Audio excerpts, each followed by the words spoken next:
hoping, believing, and in many ways needing a big performance and a result in Donnybrook this afternoon. And here is a check on the Irish team. The big change in the back line is the introduction of Katie Fitzhenry into the outside centre, channel to win her 9th cap, back from 7's duty. And in the second row, the new second row partnership of Paula Fitzpatrick and Nicola Friday. Friday winning just her 5th international cap at 22 years of age, only started playing the game just over 4 years ago. So big day for her and for that Irish side.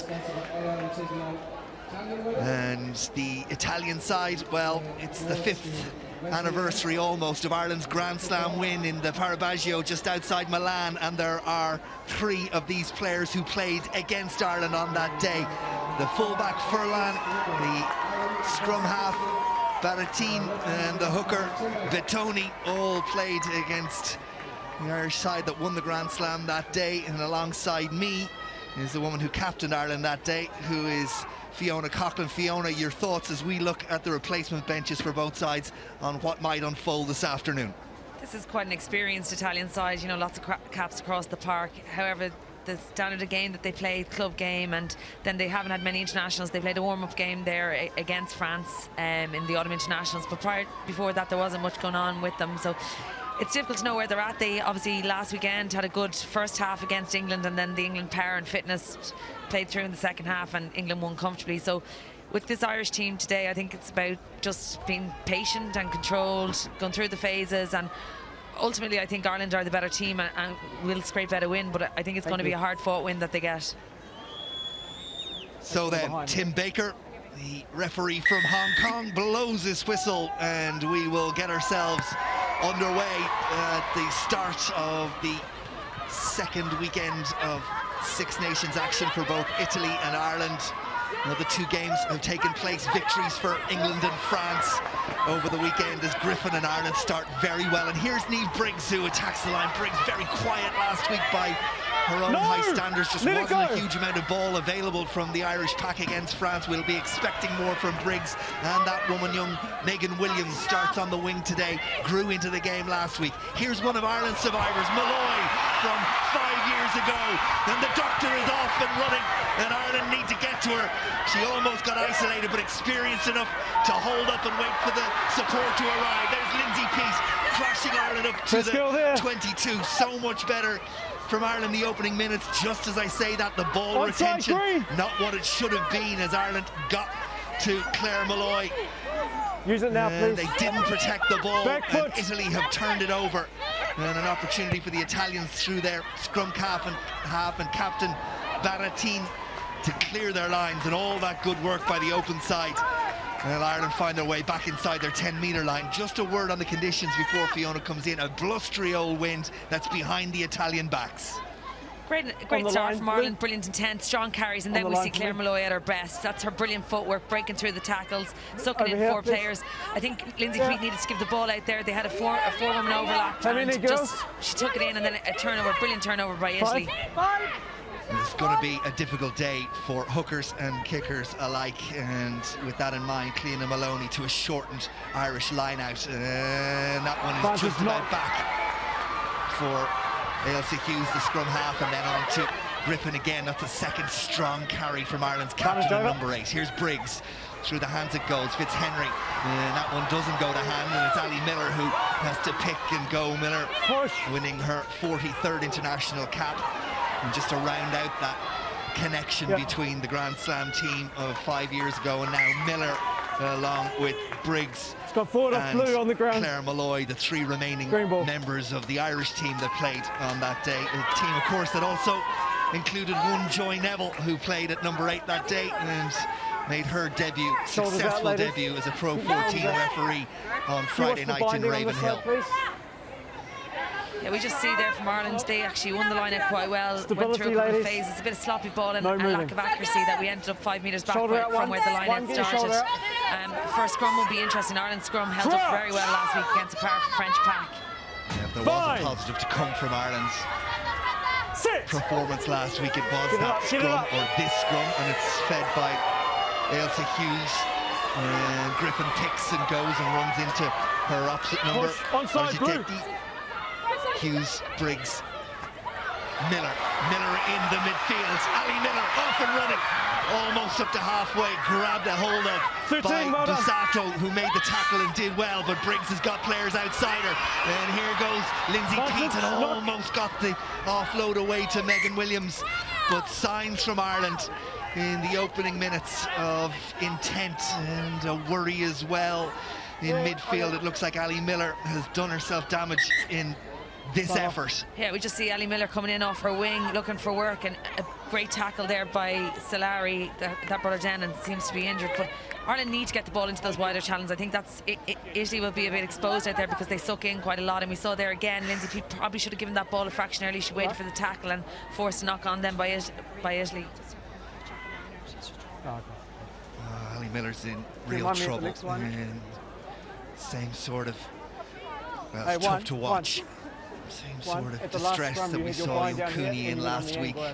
And the news on her is that it's a season-ending injury, and we hope that Ali Miller's is not similar, but it doesn't look good right now.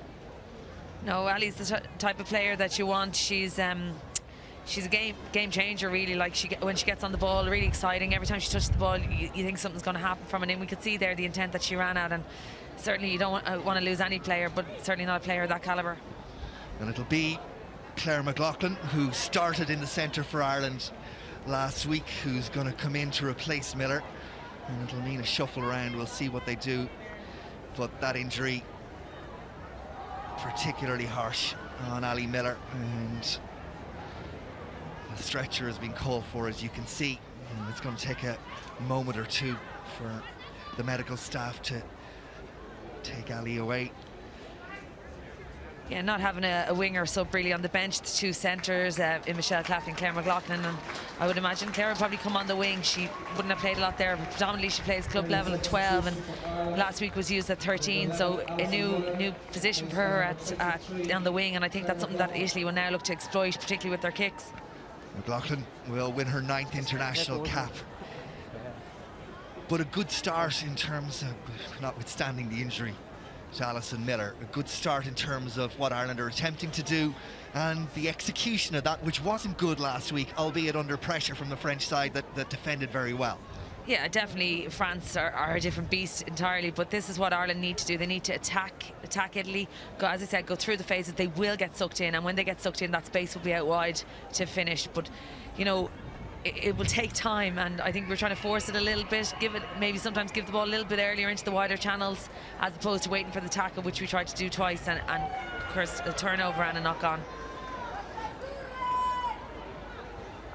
There's Claire Malloy, Ireland's captain during the Rugby World Cup, of course, when Niamh Briggs was initially announced as captain but was unable to take place, so Malloy took over, and the woman who plays her club rugby in Bristol, managing that with her medical career in Cardiff and her training with the Irish team. It's a full life, shall we call it. You know her well, Fiona. It's a huge commitment. Unbelievable, and that's just the type of person Claire is. She gives 100% to everything, and she's so committed. And you know, it's tough being in exile sometimes playing, because you're training on your own during the week and you're putting in those hours on your own, and particularly then being a doctor on top of that, working crazy hours. But she's an unbelievable athlete and world class player. She'd make any team in the world, and I'd say she's one of the first names on the team sheet every week. Yeah, no doubt she is of that standard.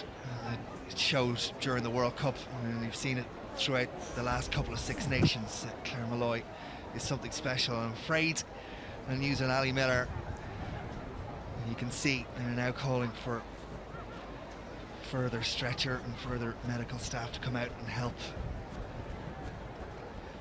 And just so you're aware, a decision has been made downstairs, and the right decision, that such was the significance of the injury to Ali Miller. We're not going to re-show the pictures.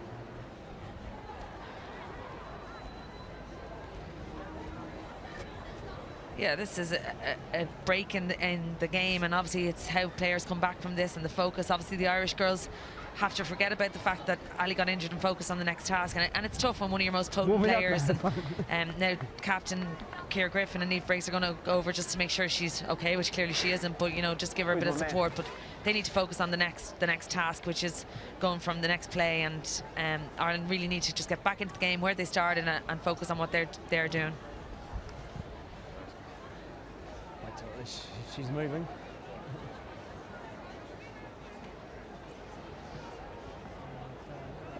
Megan Williams on the left-hand side, and Ireland's replacement Claire McLaughlin on the right. Just underneath us here in the commentary position, the coaching staff on both sides. Crowd, hard to give you an official figure, no doubt we'll get that before the end of the game, but a couple of thousand in Donnybrook.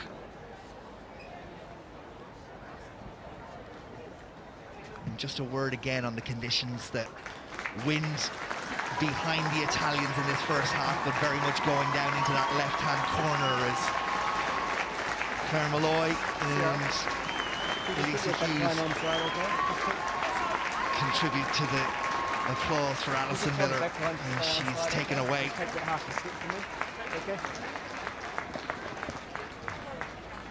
Yeah, it's going to be over there. Just wait till she's off.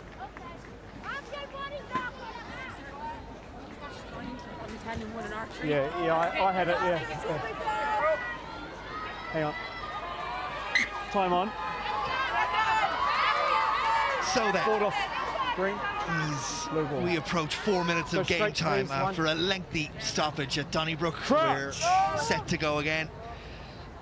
Bind. Ailsa Hughes, Ireland's scrum half, lines up alongside the Italian captain Barattin, but the referee wants front rows to step back and go again. Ireland's front row, Lindsay Peat wearing cap number 18, or 19 I should say, Cliona Maloney wearing cap number 15, and Fiona Reedy in cap number 9. That is Barattin, 79th international appearance for the Italian side this afternoon. And she feeds, and Ireland get a really good push on that scrum. And onto it goes Malloy. And the ball is turned over, and it's there for Ireland, and Briggs fires it out to Nubu, and now Fitzhenry, and Ireland are attacking with intent. Fitzhenry saw a gap, tried to go through it, but the door is shut closed. Hughes for Maloney. Maloney straightens the line up to the 22.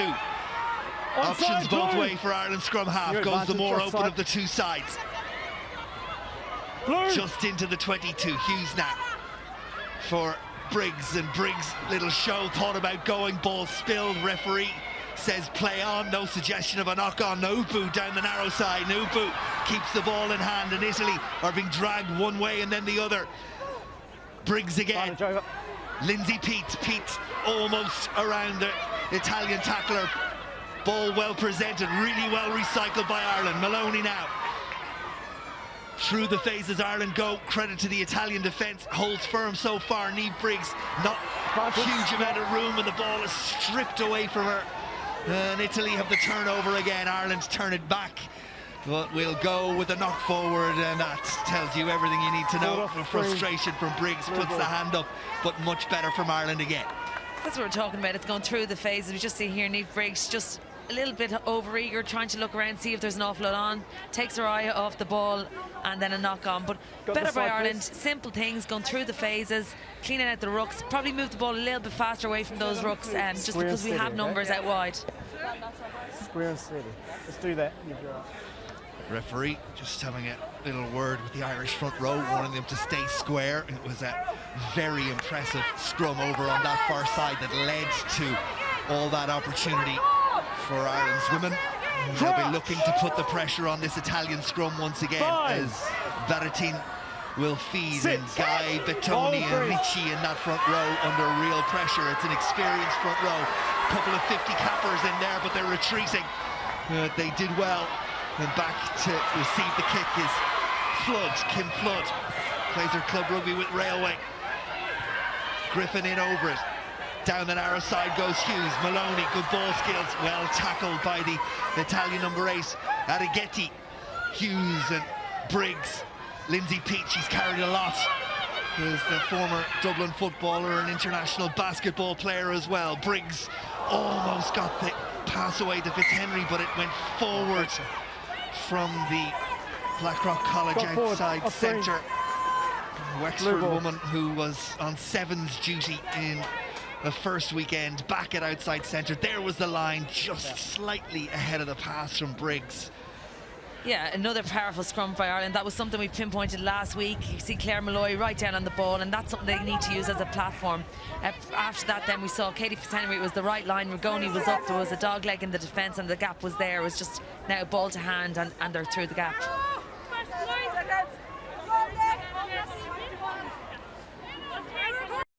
From half-bar team captain as well. She is a phenomenal player. You know, time and time again, when the Italian pack hasn't necessarily been going forward, she just seems to get the ball and do something brilliant with it. And she's some really exciting backs outside her, the likes of Rigoni and Furlan. Again, Ireland get the squeeze on, and Arrighetti can't get it away, and it's Fitzhenry who comes away with it, and she's going to get away. She is. Pass back inside, goes to hand, and it's there for Ireland. Griffin picks and goes. Another Irish injury is Anna Kaplis is on the ground, but the ball is in hand of Maloney. Maybe she should have let it go. Push, Blue, push. With McLaughlin outside her, but it's there for Hughes again. Here's Paula Fitzpatrick. Blue. Ball for Briggs. Ireland down to 14 again. Ball's there. No boost trying to dig it out. Rolling. And Ireland have the advantage as Italy don't get away, and the penalty to the women in green. Hughes takes it quickly. Hughes. Fitzpatrick, Ireland, what, 2 metres short. Bodies pour in. Briggs, Niamh Briggs, is she there? Short, release, Blue. No, says the referee. Hughes has a look. Nupu one way. Captain Griffin the Release, other. Blue. Italy desperate defending, but they're holding firm for the moment. But Ireland have numbers. They have to. Nupu, and in goes Williams and under the posts, and Ireland have their first points of the Six Nations for 2018. Excellent try, and again it comes off that powerful scrum, putting Italy under pressure. Turnover ball. They move the ball through the phases.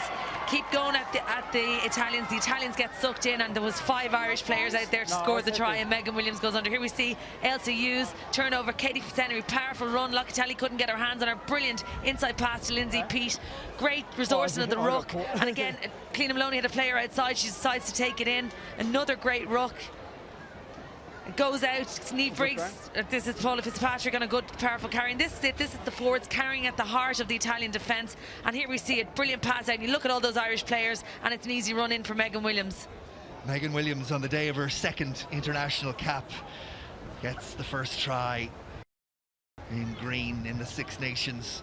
And all that coming as all the good work has come from the Irish scrum. And if you see one of the men around that Irish grouping at the moment, it's Mike Ross, the former international prop forward, who has been working with the women's scrum, and on the evidence of what we've seen the first 2 weeks, it's paying dividends as Niamh Briggs sets up the conversion attempt. The flags, and it's 7 points for Ireland. Kaplis is back standing and walking towards her team, and everything bar that moment, that significant moment for Ali Miller, has been positive for the women in green in the opening 11 minutes. Yeah, and back to that scrum again. You have 2 players in the second row who really predominantly aren't second rows, but the fact that they've done a bit of work there, that they know their role and they're able to go in there and produce a performance like that in the scrum is heartening, and it's something that they're going to build their game plan off. And Ireland look to build from here. There is the try scorer, Williams. And Griffin, who runs over the top of Lucia Guy, and Ireland have the ball. Italy making life a little bit difficult for them. Here's the second row, Friday, and now Williams again tries to come back in field to the support.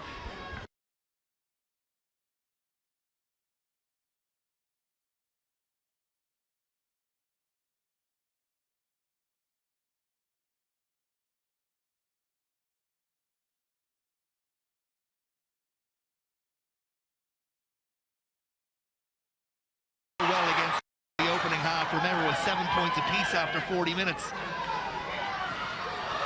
No boot, tries to get the pass away. Fitzhenry, there was a knock forward there. The referee has seen it. He's playing advantage to the Italians. Onside green. And what can Italy do from broken play? It's taken on by Ricci. And Italy happy to keep that ball in hand. Second row, Riza. And now it's taken back. It goes back, and it's gone straight into touch. And I think the advantage was over from the knock forward. The referee agrees. And Italy, well, that's self-inflicted by the inside centre Rigoni. The ball brought back into the 22, so she couldn't fire it straight into touch. She did fire it straight into touch, and now Ireland have the throw into this line-out. Yeah, first line-out here. It'll be interesting to see what they do. Again, they've lost a few line-out jumpers in their second rows. They've really only Nicola Friday and Claire Malloy that are true line-out operators there, so their options are reduced, but I've no doubt that they'll come something off this, might look to use their backs again. Maloney. It's a little bit scrappy. Second line out that Ireland have had. And this one, like the last one, scrappy. But this time, it's a turnover. And Maloney doesn't like the attention she's getting from the Italian captain, Barattin. But here you have it. Yeah, we saw Claire Malloy there at 2, and she was up in front, so it was just a little bit sloppy by her part. She really should have taken that ball, you know, it was for her, and the Italians got a hand in, but really she should have attacked it a bit more aggressively. Stability. Yeah, Ireland left with some issues in terms of line-out jumpers since the retirement of Maz Riley from the Rugby World Cup, where Riley was their go-to person in circumstances like that. They've had to improvise, change around what they're doing, and with a new second-row partnership, Malloy is always going to be used in that capacity. On occasion, on that occasion it didn't work, but the scrum has worked. And the front rows go down and the referee will reset. Yeah, we wouldn't really normally see Claire Malloy at 2 in the line-out. Normally she's at the back of the line-out, so they're just changing it around and keeping it simple. I suppose it's the right idea in this kind of wind to keep it as short and at the front. But again, Claire just needs to attack it a little bit more aggressively.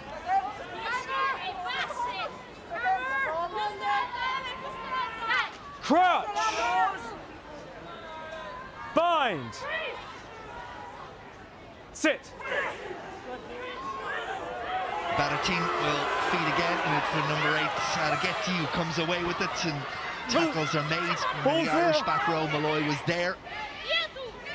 Italian scrum half can see it, and it'll go back to Rigoni under pressure from Lindsay Peat, and it's taken. And well done by Hughes not to put her hands on that ball. Having got ahead, it would have been a penalty, but Forward off green. It was knocked forward by McLaughlin, and the scrum will go to the Italians. They got away with it there because Rigoni's kick wasn't good, and McLaughlin should be annoyed at herself for that. Yeah, she should be annoyed there. Those unforced errors that you can't really count. It would have been a good attacking position to run off there, and you know, that was something that crept into Claire's game last week that found her on the bench this week, and you know, she's playing in a position that she's not used to now on the wing, and she wouldn't be used to fielding those balls, but really it was there for the taking. Bind. Sit.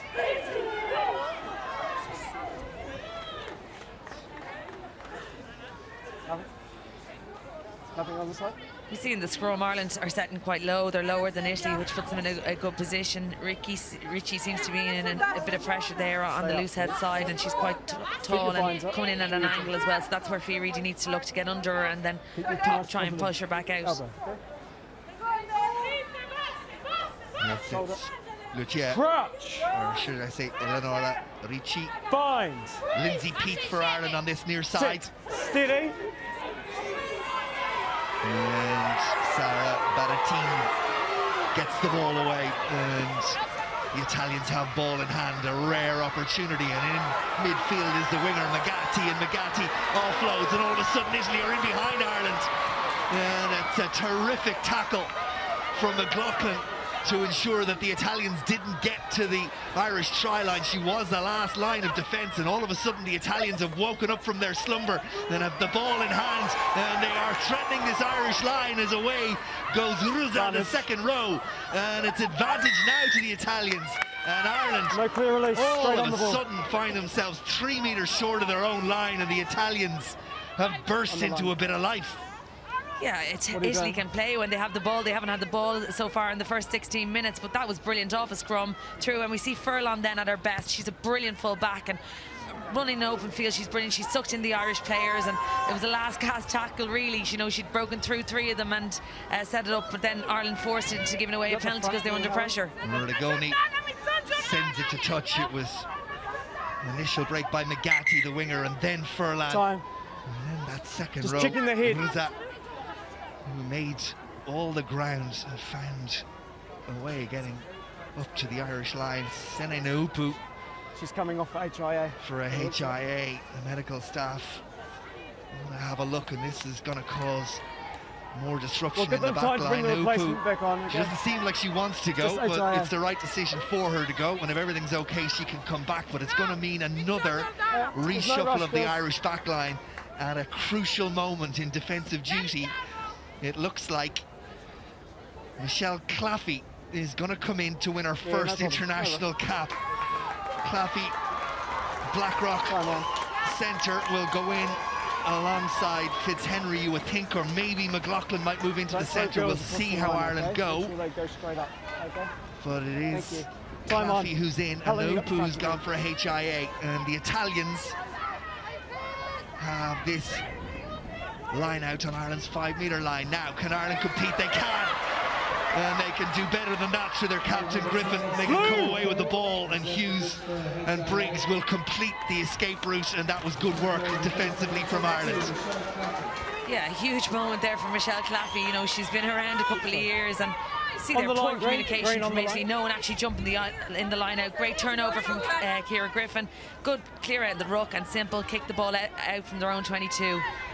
So Claffey does go in, as you'd expect, inside centre, with Fitzhenry outside her and McLaughlin out on the wing. And we're back with the Italian line out, this time though outside the Irish 22 for Vittoni, and the Italian line this time they take their own ball, and in midfield again it's the big running Rudda. The second row is asked to carry, and the tackles are good from Ireland. And now it's Rigoni, and Rigoni's little kick in behind, and Flood did so well. And the ball bouncing up, and managed it all the way. That's her opposite number, Furlan. And Furlan look to run it back, and Ireland through McLaughlin make the tackles, and it's there for Bartani. And now the Italians, well, they don't put the ball to hands. Bussato, the outside half, winning just her 3rd international cap, spilled it. Ireland have another injury problem. It's the substitute McLaughlin who's receiving attention, and she doesn't look like she's in great nick either. We'll come back to that as the Italians have players out wide and put the ball in hand. And it's the open side out there, Locatelli, who's put to ground. Ireland continue to play with just 14. And out on that far side, the player puts their foot in touch, and Ireland will get a throw into the line out. But it's quickly becoming an accident and emergency ward for the Irish backline. Yeah, and they're kind of innocuous injuries that they're picking up, you know, nothing sinister or anything about them. They're just picking up a few knocks, and we see Nicole Cronin warming up now. If she was to come on, it'd be interesting what happens there. But just seeing there what Italy can do when they keep the ball in hand, you know, they need to look to attack Ireland, because Ireland were really sucked in there, and if Italy had given it a phase or two earlier, Italy had numbers out there. Maloney, as Ireland continue to play with 14, and it's there for Hughes and Briggs, and that's a great pass from the scrum half of windy conditions to go that distance. And stop forward. The referee says there was a knock forward from an Irish hand. A pass forward indeed, and it's going to be put into the scrum for the Italians. McLaughlin still receiving attention, although she's moved into a defensive position to take the medical attention. And is she crouch? She's still got assistance with her as we go to this scrum. Sit.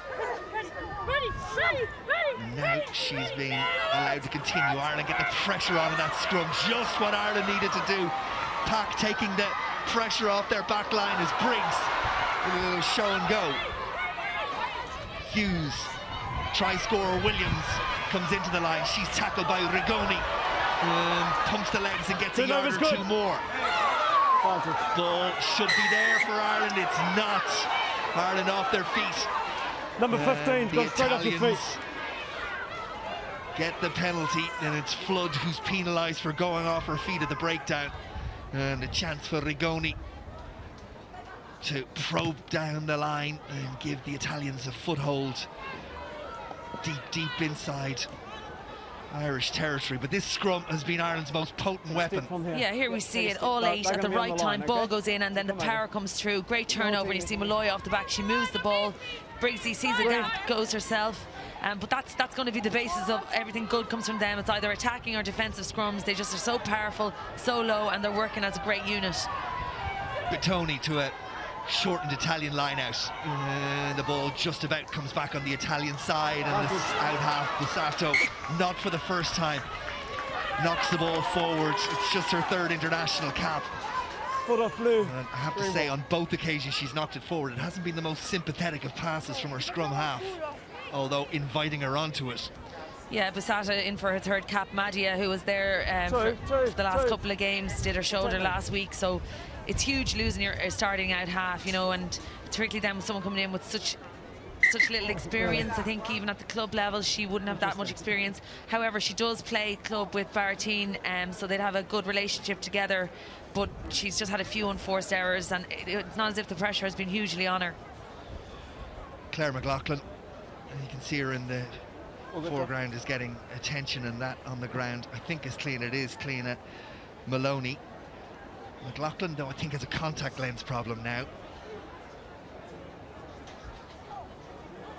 Yeah, it's contact lens for McLaughlin. Maloney, it seems to be a hamstring. Here's where the Italians did do well against Ireland when they got the ball in hand. You're right, having made there, it sucked Ireland in, and that was Furlan winning her 63rd international cap, the fullback, who made the ground, and then a big run from Valentina Rosa. Hello. Yeah, tucked in 3 players. Here we see Bussato, Rigoni, then out the back to Rosa again. She's a big, powerful player, and they're going to use her to try and suck players in to get the likes of Furlan and Rigoni on the ball. No problem. Yeah, no problem. We've still got an injured player, Green. We've still got an injured player. Yeah, we better stop there. No sign of Sene Nupu returning just yet. Still a couple of minutes left on that HIA assessment. Can we do it on the side, guys?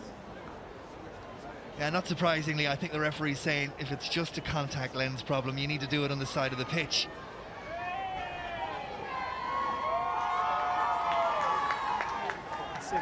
A number of these Italian players actually moved to the Premiership in England last season to just, I suppose, get a better standard of rugby, because their club system wouldn't be that good over there, and you had the likes of Furlan, even Bussato overplaying with Harlequins, and you know that would have improved their game immensely, playing at a top level every week. And I think it's great for the game in the sense that they can do that, but they really need to develop their own structures initially to keep the players there and up the level in the club structures.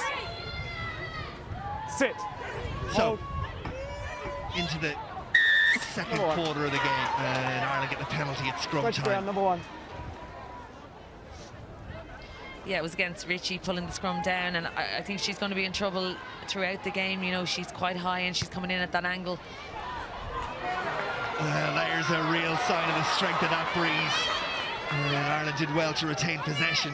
Niamh Briggs has got a significant boot on her, and it just didn't find its way to touch. The wind held it right up. Here's Hughes and Caplace, and that's good work from the flanker, who, having beaten her player just as she was trying to get the pass away, let it spill out of her hands. It's got forward off Green.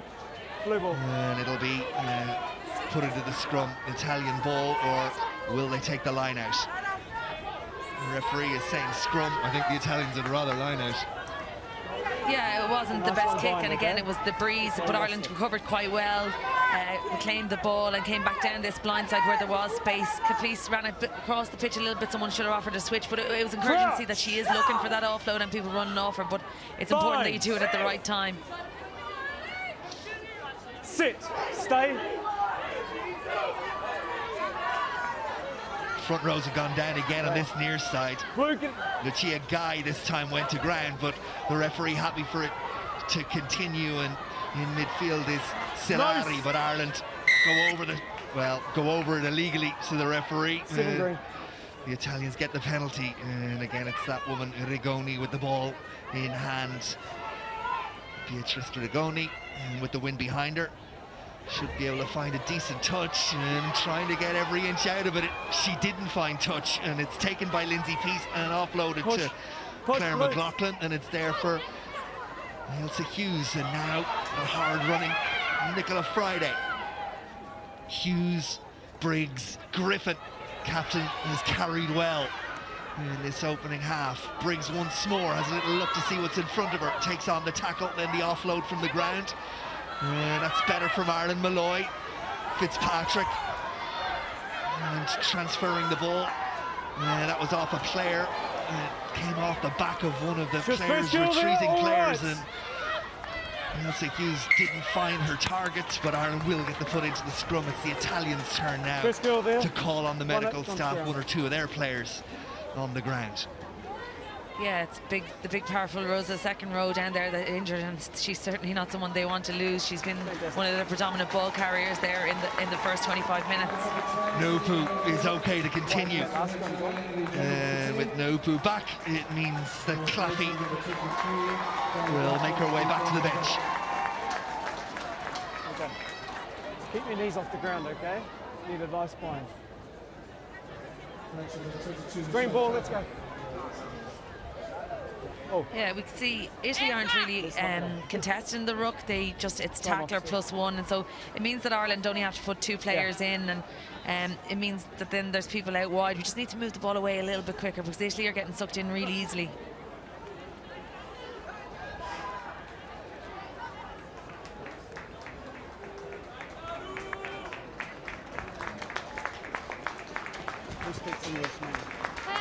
And it looks like, well, it's more than looks like, it is the end of the game for Rosa. So in her place will come Jade Franco to make her international debut.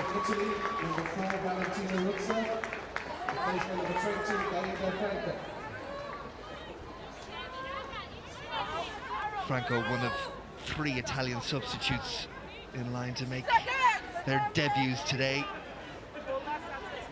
Crouch. She goes in.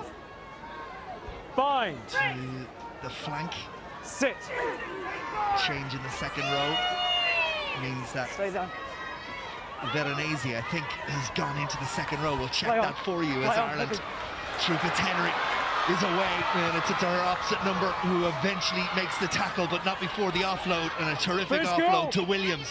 Then Ireland find themselves up inside the Italian 10-metre line. Now, on a couple of occasions, Ireland have not protected the ball when they've got to that position. And the Italians turn it over again. And that's good work for the Italian back row, and it's there for Baratin. And that's the substitute, Franco. Didn't survive. And Ireland, having done good work, undo that work by turning the ball over very cheaply indeed. Push, onside, green, 7. Thank you. Baratin. Maloney makes the tackle, Caplace goes after the ball. Griffin needs to get out of there. She does. It's Baratin, and then Bussato, and the ball in the hands of Silari, and then good work to Furlan, but big hit again, and McLaughlin's gone down once more. Are you all right? She's in trouble. She's in trouble, Claire McLaughlin. Green ball there. I think it's her right knee.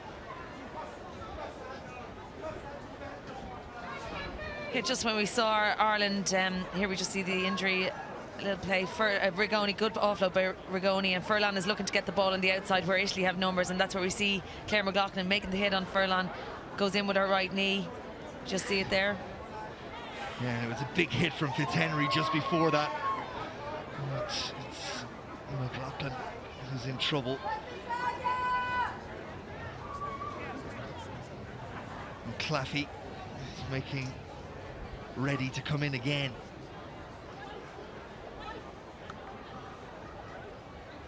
Good, 23. McLaughlin's okay, I think. Green ball. Cook and Ulster, Claire McLaughlin restored to Ireland's left wing. We will resume with a scrum, and it'll be Ireland's put in. It is, in fact, Locatelli who's gone into the second row for the Italians, with Franco on the flank, and Veronese still there. And Ireland infringe, and it's a cheap free to give away. Baratin, and then Bussato, and Bussato tries to and nearly finds a gap in that Irish defensive line. Baratin digs it out, and there's Franco. And Lindsay Peat makes the tackle. Griffin and Briggs help, and eventually the Italian put to ground. Baratin again, and Rigoni. Push, onside. Slow ball for the Italians. Ireland have their defensive line set. As we head towards the half-hour mark, the tackle made by Friday. Franco, she's seen a good bit of the ball, hasn't she? And she's carried well in the 6 or 7 minutes she's been in this game. Stay there, stay there. Just what the Italians require in a ball retention, ball carry. As Lindsay Peat does a terrific defensive job for Ireland on the outside half of the Italians, Jessica Bussato. Ball in the hand of Duca.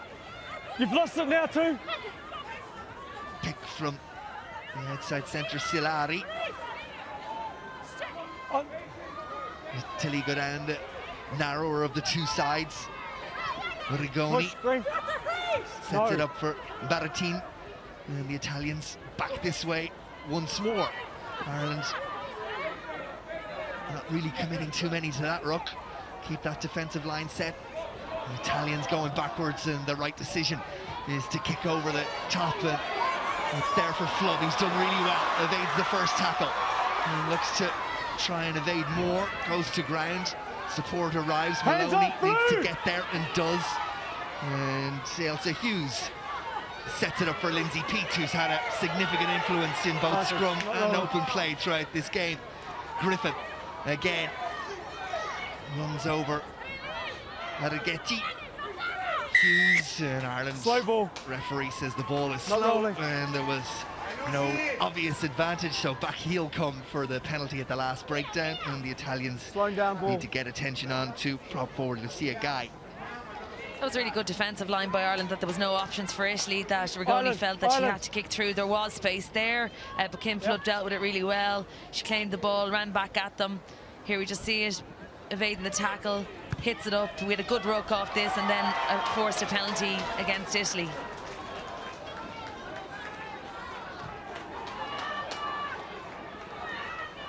How many green? Take a step, Blue. Rigoni receiving attention. Green. Come on. Ireland told to get on with it. How many? 5.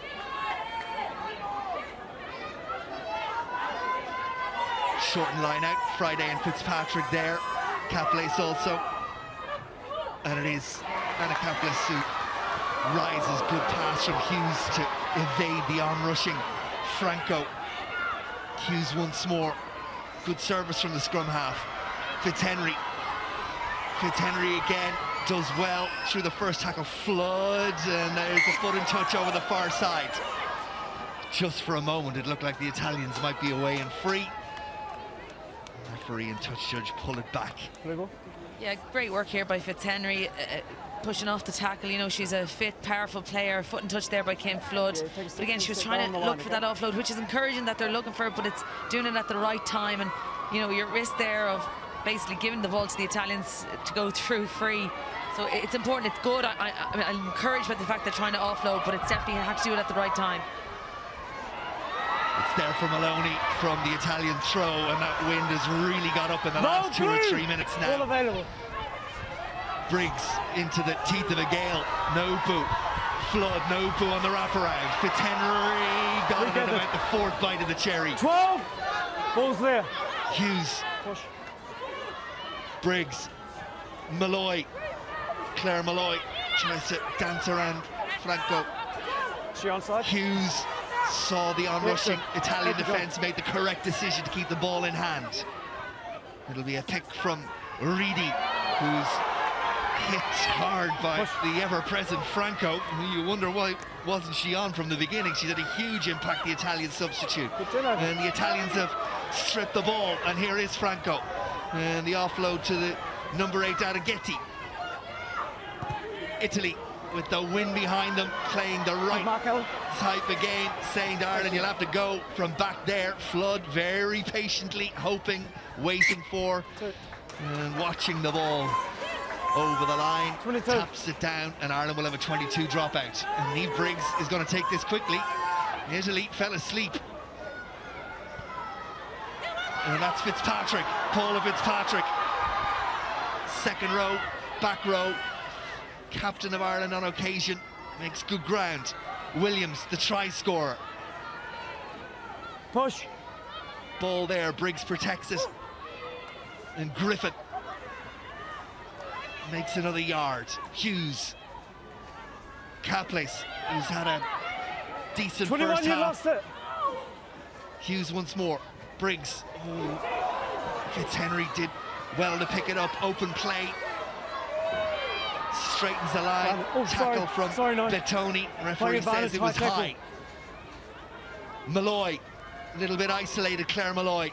Ireland need to get to her. Williams sees the danger and is first to arrive. Hughes will dig it out. Friday, her second row partner Fitzpatrick there to secure the ball. Your advantage. Ireland going a bit side to side. Naupu. Briggs took her eye off it. Flood picks and is caught, and after all that, got a high we'll go back for high tackles and offsides, and the captain has all sorts of options as to where she wants this penalty from. Yeah, just see the high tackle there on Katie Fitzhenry as she's gone through. In fairness to Katie Fitzhenry, every time she's got the ball, she's looked to attack with intent. This is from a player who hasn't been training with the squad. She was away in Sydney with the Sevens for the month of January, so she hadn't trained with them. She comes in this week and she's making a difference. Niamh Briggs dispatches the penalty to touch as we head towards the final 5 minutes of what has been an injury-disrupted first half. Already in real time, 45 minutes old. How many, Ireland? 5 again, Italy. Ireland obviously looking for the shortened line out, reasons being because they don't have the jumpers there for the full line out, but also gives them options. You look at the likes of Ciara Griffin and then Claire Malloy in the centre of the park, and that's where they'll be looking probably to get the ball. Variation at the front of the line out, and it's gone from Fitzpatrick to Reedy, and it's there for Hughes and Pete and Briggs. And Ireland looking for something more before the break. Remember, they'll have the wins at their back in the second half. They got a loaded short side. Friday to Fitzpatrick. Good offload, well taken. Hughes, well done. Scrum half. Service has been impressive through this windy first half. Continues to be. Scrum half. Hughes options both ways. This time goes for around half Briggs. No boot as Fitzhenry's used as a dummy. No boot as the sleet and indeed more like snow begins to fall at Donnybrook. Niamh Briggs rolling around the outside inside the final 4 minutes. Ireland have the ball and the advantage as Malloy puts her head down and gets go forward ball. Briggs, Flood, Williams, good work from Williams to step back inside. Really growing into that shirt is Williams, and Caples just with a line at her mercy. She could see the gap and almost through it, but spills the ball. But again, better from Ireland, and you have to factor in the conditions, which are really awful out there. And then went through a number of phases, did it really well just at that moment, weren't able to continue. Yeah, it originated at a line out, and then Ireland had quick ruck ball, which allowed them to get front football. They just seemed to, like, that was a perfect line by Anna Caples. Probably a bit of a hard pass by Claire Malloy to her, which should just been a little pop. But it's good endeavour what they're trying to do, but they really need to come away with something more before half time. Italian take the weight. Put into this scrum, and Ireland have attacked this Italian scrum and done so successfully throughout the opening 37 minutes. Can they find possession from here, and they shift and go, and it's back on the Italian side. There's a huge tackle from Malloy. You've lost the height. Not on the ball. Righetti. The Italians have somehow managed to hold on to possession, and Rigoni fires it into touch, and there will be time for Ireland to have this line out and build once more and look for more before the break. But what a hit from Malloy. On the line, Blue, you're off outside. A brilliant scrum first and foremost. Ireland really need to be ruthless there. They need to go at that scrum. They're going to get good change off it. Here we see them, they're going forward. Malloy is up, low body position, and a brilliant hit. Back 10 girls. Out and out 7. Claire Malloy. There's all sorts of debate about whether they're like, she's just pure 7. She is in attack and defence. You know, she's always looking to get her hands on the ball in attack, and she's in those wide channels when we see her brilliant footwork. But in defence, she's just a terrier. She's on the ball all the time. Ireland lost that line out. Williams got lost underneath that ball and somehow ducks out of the tackle. Franco. But Ireland find themselves back on the 10-metre line. Malloy almost up to, and indeed up to, the halfway line, and it's there for Briggs. Nopu, McLaughlin, and McLaughlin has Fitzhenry outside her, and Fitzhenry's able to get outside the first defender.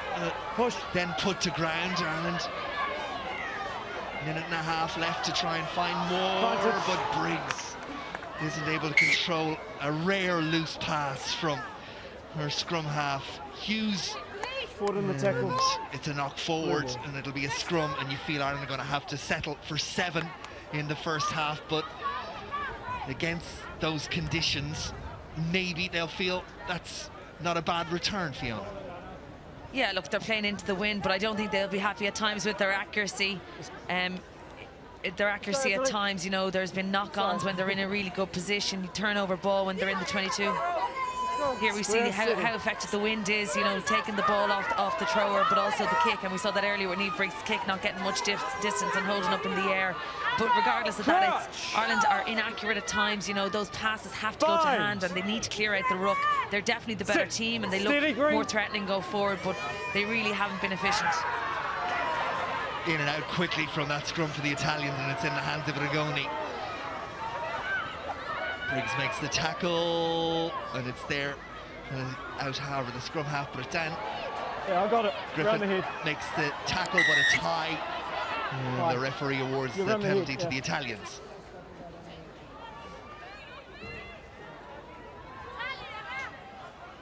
And Rigoni will get play into the Irish half, and we will set up what will surely be the last passage of play before the half-time break. Sounds good. Here's a high tackle. I don't know. That's more of a neck roll than it is a high tackle. But anything over shoulder height at any time in any position is going to get you penalised.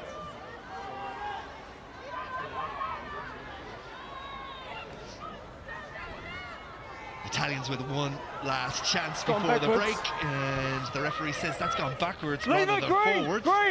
Let it go. We'll disagree, but he's the one that counts. Eventually dragged out by Baratin. Tackle from Fitzpatrick. No, don't swear.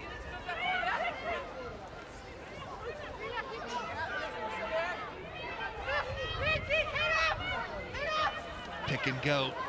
The decision of the Italians, middle of the field, 10-metre line, options both ways. Here's Blissato, little kick over the top. McLaughlin chases back for Ireland. And onto it somehow comes Magatti. And Magatti got to it ahead of Flood. And the Italians, maybe something here before the break for them inside the Irish 22.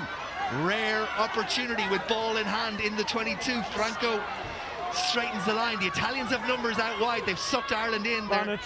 Just as I say that, Ireland get their defensive line set to get the numbers, and they have players both sides. They choose to go left, and the referee says Ireland not rolling away against Lindsay Peat. So penalty to the Italians, and Ireland having been up inside the Italian 22 with 3 minutes to go and looking for more.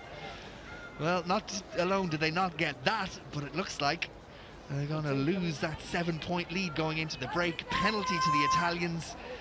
And the kick at goal is what has been decided by the captain, Sarah Baratin. She's asked Michela Silari to come up and take this penalty attempt. Yeah, in the lead up to that, we saw a wayward kick by Passato, well claimed by Magatti. I don't know how she got herself on that ball. And again, we see Franco coming to the fore. Big ball carries, that sucked in the Irish defence, and that's where the penalty was given away. So then, Silari with the first attempt on goal of this game from either side.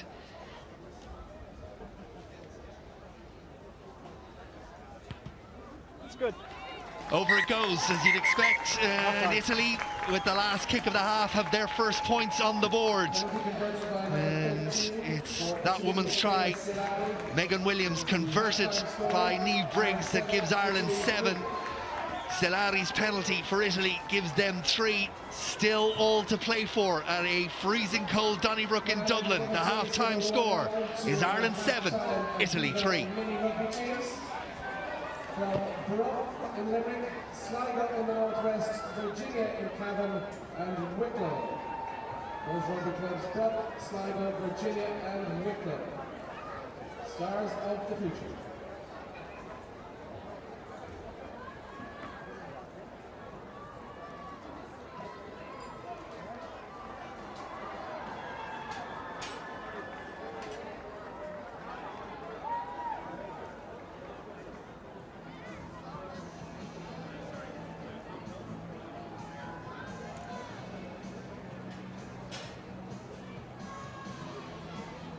For Ireland's women, they'll be looking to put the pressure on this Italian scrum once again, as Baratin will feed in Guy, Bettoni and Ricci in that front row under real pressure. It's an experienced front row, a couple of 50 cappers in there, but they're retreating. They did well, and back to receive the kick is Flood. Kim Flood plays her club rugby with Railway. Griffin in over it. Down the narrow side goes Hughes. Maloney, good ball skills, well tackled by the Italian number 8, Arrighetti. Hughes and Briggs. Lindsay Peach, she's carried a lot. Who's the former Dublin footballer and international basketball player as well. Briggs almost got the pass away to Fitzhenry, but it went forward from the Blackrock College outside centre. Wexford woman who was on sevens duty in the first weekend, back at outside centre. There was the line, just slightly ahead of the pass from Briggs. Yeah, another powerful scrum by Ireland. That was something we pinpointed last week. You see Claire Malloy right down on the ball, and that's something they need to use as a platform. After that, then we saw Katie Fitzhenry. It was the right line. Rigoni was up. There was a dog leg in the defence, and the gap was there. It was just now ball to hand, and they're through the gap.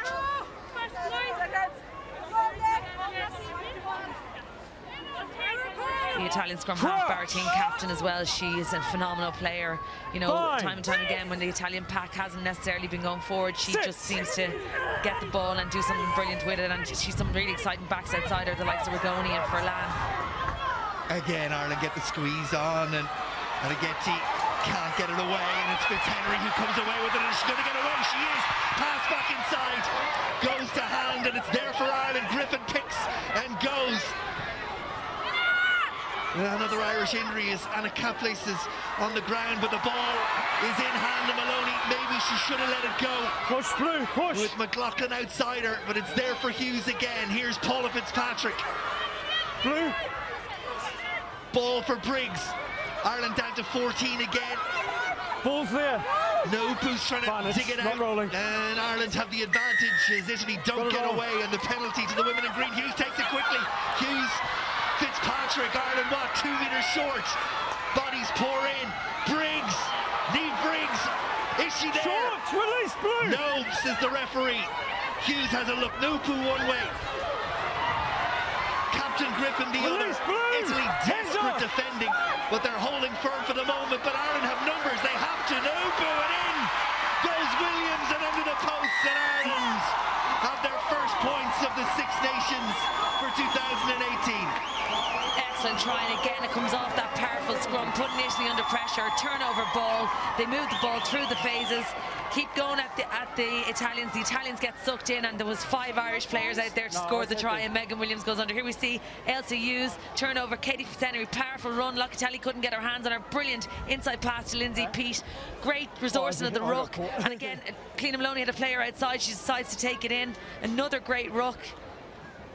It goes out. Niamh Briggs. This is Paula Fitzpatrick on a good, powerful carry. And this is it. This is the forwards carrying at the heart of the Italian defence. And here we see it. Brilliant pass out. And you look at all those Irish players, and it's an easy run in for Megan Williams.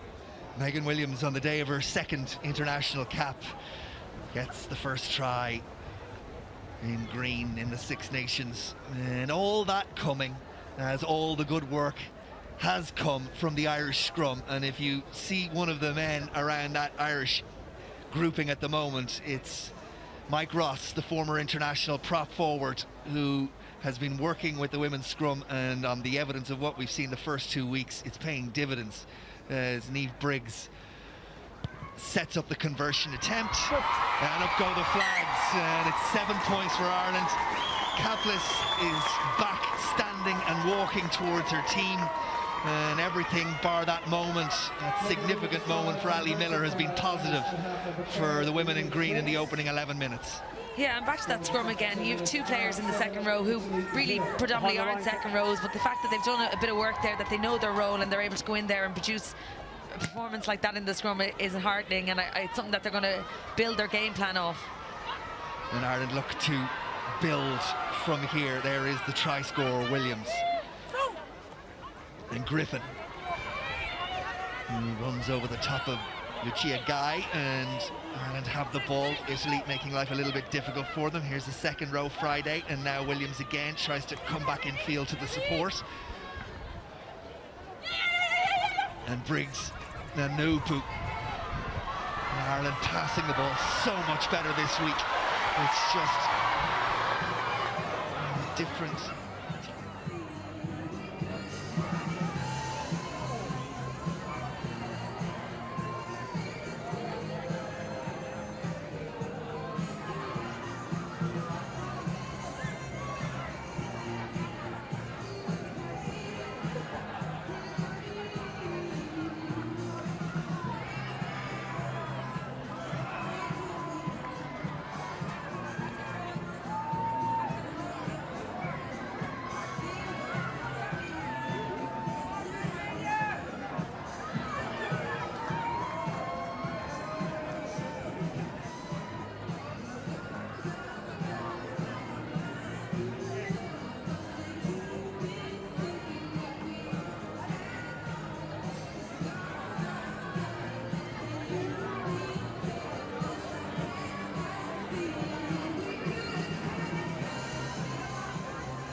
Ladies and gentlemen, give them a big round of applause. At the Wesley end of the pitch, the teams from Sligo and from Wicklow.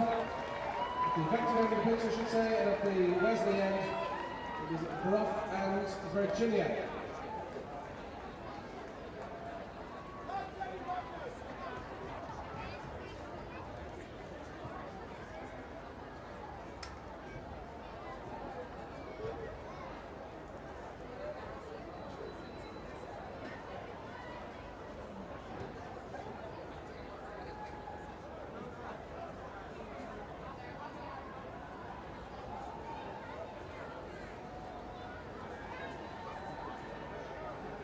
So, ladies and gentlemen, here are two teams. The first of the bench, Ireland, led by the captain,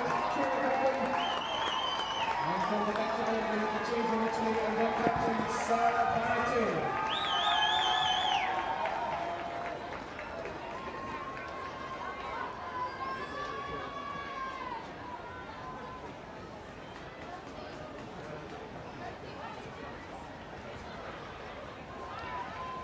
You get the feeling in the second half that the Irish captain and coaching staff will have said territory, territory, territory first and play it from there. Would that be your assessment?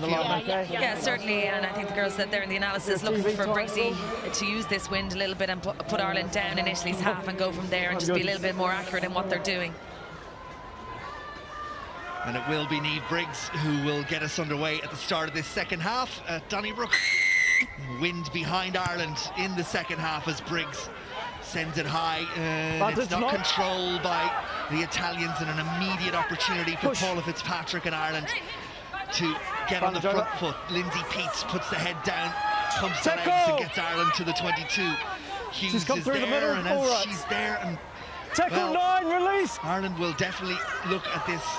And it won't be pretty to watch in the video sessions that follow, because the number of times they've got themselves into really good positions and then just not manage the ball well at the breakdown. It's at least the fourth occasion on what that has happened, as the ball is dispatched to touch, and Italy in many ways allowed off the hook. Yeah, Italy aren't overcommitting to rucks, but they're going in at the right time when Ireland are vulnerable and a bit, I suppose, soft in attacking and blowing out the rucks. Ireland are there, but they're not really clearing it, and they're not really being strong as a seal. So Italy are very clever when they go in, and as a result, they've turned over ball when Ireland are attacking in the 22, and it happened in the first half a couple of times, and we saw it there just now. It was Petoni, the Italian hooker, who turned that ball over. And Ireland just about hold on to their own ball, but having said that, they knock it forward, and the advantage will be to the Italians, and they'll get the put into the scrum. Foot off green. Yeah, here we see the throw. They're looking to go to 4, Nicola Friday, but in fairness, Locatelli gets up well there at the front of the line, putting pressure on Cliona Maloney's throw. A word as the Italians bring in their medical staff to have a look at Melissa Bettoni, the prop forward, winning her 53rd international cap, has taken a knock and she's going to require attention. A word on this new pairing for Ireland in the second row. A bit of the old and the new with Fitzpatrick, Paula Fitzpatrick, who of course played at 8 during the Rugby World Cup and did go into the second row at times alongside the young Nicola Friday. They've done well. Yeah, they've done remarkably well in probably a limited amount of time that they've had together in training in order to go in there. Obviously losing Ciara Cooney last week was a big loss, I suppose, in terms of set piece, but also her physicality around the park. But you know, they've stepped up to the mark, and they probably only had one session together on Friday evening, and in order to get, and it's 8 people, it's not just the second row, but in fairness, they're giving their front row good support, and there's a good foundation there, and I'm sure they won't mind having a defensive scrum here. It's gone so well in the first half. First scrum. Shoulders out. Take the weight. Crouch. Bind. Sit. Feed from Barrettini. And Italy go to their back line. And they've sucked Ireland in a little and have room out wide. Back inside from Stefan it goes, and then you're falling. Push. Silari. Hands off green. 6, no. But it's there for Berrettini again, in Italy. In the narrower side, and that's good play from the outside half.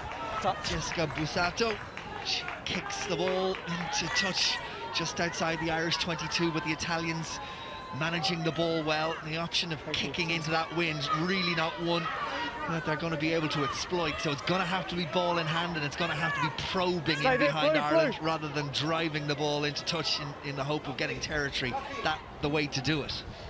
Clever. I suppose Ireland have inexperienced wingers in the sense of Megan Williams is only her second cap, and then Claire McLaughlin, who's not a winger. So Italy need to use their kick and use it cleverly, which they did there through Bussato. And then they win the ensuing line out, and it's been a good start to this second half for the Italians.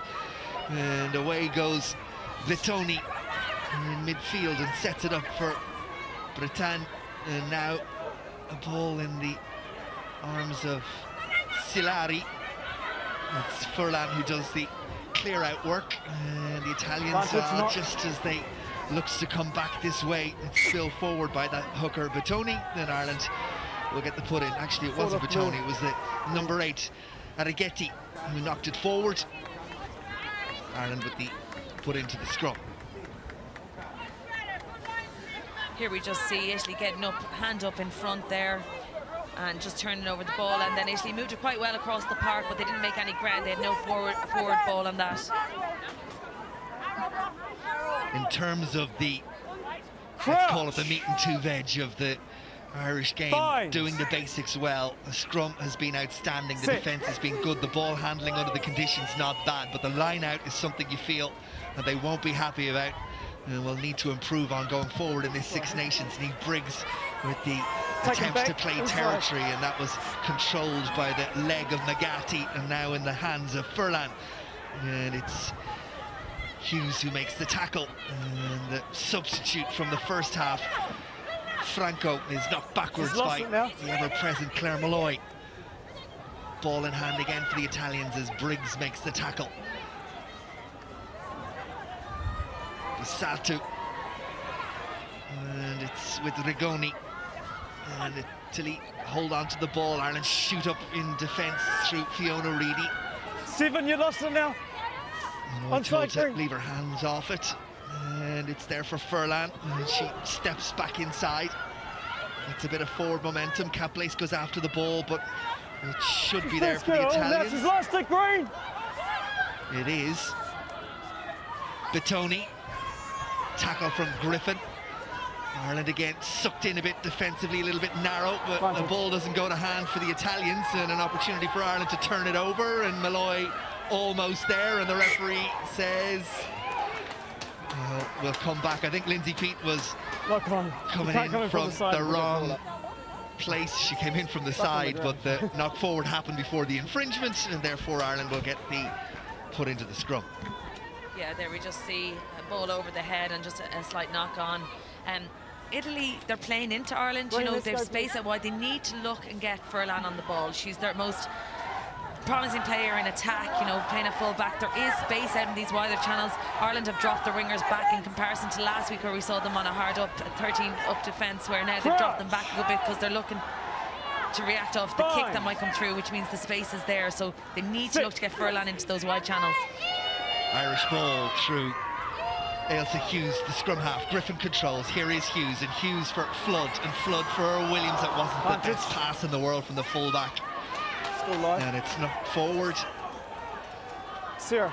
Yeah, again, that was a lovely controlled scrum, slightly up the right-hand side, which meant the flanker couldn't get off to defend. The Italian flanker couldn't get off to defend, and it was just a forward pass into touch. Bit of attention required for Ireland's second row, Paula Fitzpatrick. Hughes, Flood, who drew the defender, but pass just didn't go to the hand of Megan Williams. Green 7. Oi, ladies, take the step and move. Vittoni, short line out for the Italians. Ball goes to hand of Duca, and then out wide the ever hard-running Franco. Ireland don't turn it over. Guess who? It's Malloy. Briggs can't keep the ball in hand, and it's advantage to The Italians, big tackle out there from Fitzhenry. Advantage over. Franco again. Good offload. 2, you lost it. Furlan. Batoni offers herself, Furlan's through. Fullback looks to draw her opposite number, Flood.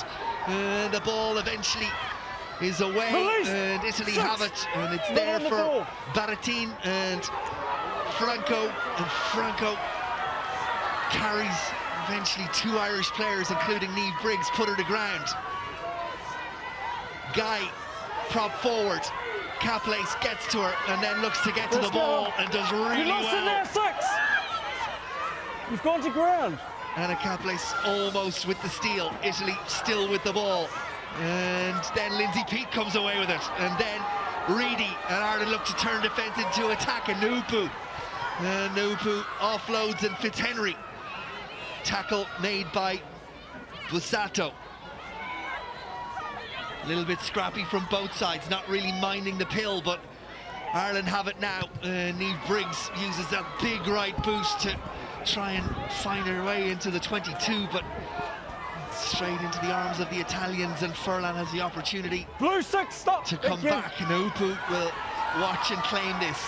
Sene Nupu, big tackle from Furlan.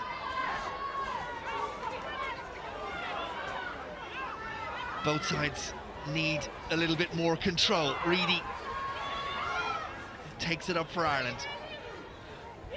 Briggs. Flood. Good pass. Fitzhenry on her shoulder. There for Malloy. Malloy offload. Caplace just knocked forward.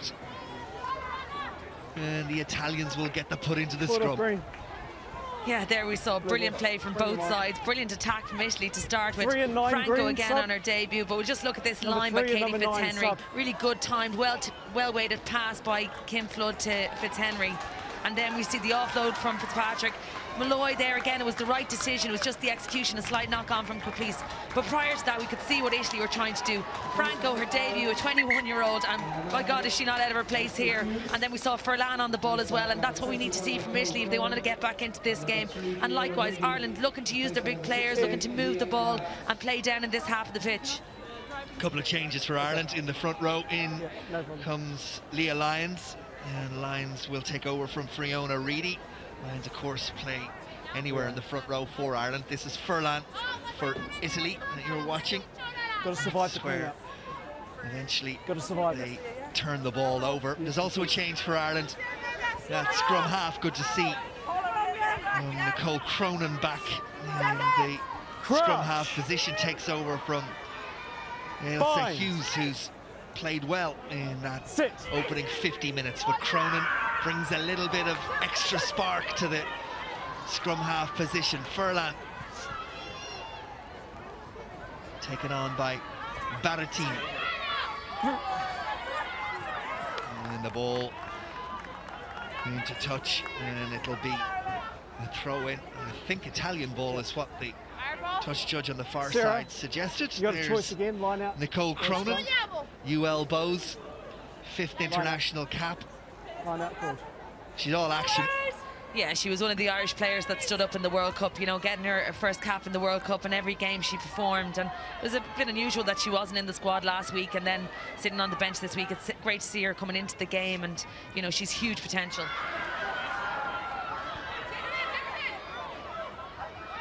There from Cronin, from Maloney. Push, onside. Cronin, Briggs, Griffin. Cronin again, Niamh Briggs. Did well. Here's Lindsay Peake. Tackle 13. Silari looks to try and strip the ball, and Italy have it. Got to release it. But they have it Tackle illegally. is complete. And a penalty to Ireland now. Territory, surely, and Griffin sticks out an arm as captain and says to Cronin, wait. And Briggs will be brought forward, you think, to probe the corner. Yeah, and I think it was said again at the halftime analysis to look at the Irish maul. It was good against France last week and they got it going, but we have to win our line out first, which has been a bit of error strewn in the first half. that all the time you look at the progression of this Irish team rebuilding again from that Grand Slams a couple of years ago, 5 years ago now, and whole raft of new players, and you look particularly at that scrum half position and think there's beginning to be options there for the coaching staff. You look at Hughes, Cronin, Larissa Muldoon, hopefully back next year, and it's that sort of strength and depth across the international setup that Ireland will be looking for over the coming years as they build towards the next World Cup. And go to the maul. We've seen little or none of it before now in this game, but it's impressive when it gets going. Good control from Ireland. And Cronin organising the pack to keep moving forward. Goes to ground, but the ball is there and the scrum half can see it. And here's Briggs, and an opportunity for Ireland. Briggs has knocked it forward. And she'll be furious. Forward off green. Yeah, that's what we talk about, that Irish maul. It was a bit loose, but it kept going forward. Really good momentum. Good line-out win, a little bit crooked, but we'll say nothing about that if the ref doesn't call it. Great setup at the start. Italy dispatched it a little bit and get it in amongst it, but good control by Cronin here, and Leah Lyons going forward. We just see here slightly overhead and knock on by Niamh Briggs. She'd be bitterly disappointed with that because Ireland had a 4-man overlap. Shoulders. Crutch. Baratin will feed this scrum for the Italians, and it'll be a nervy moment or two for them. Both leaning on each other, okay? So let's reset it. Blue ball.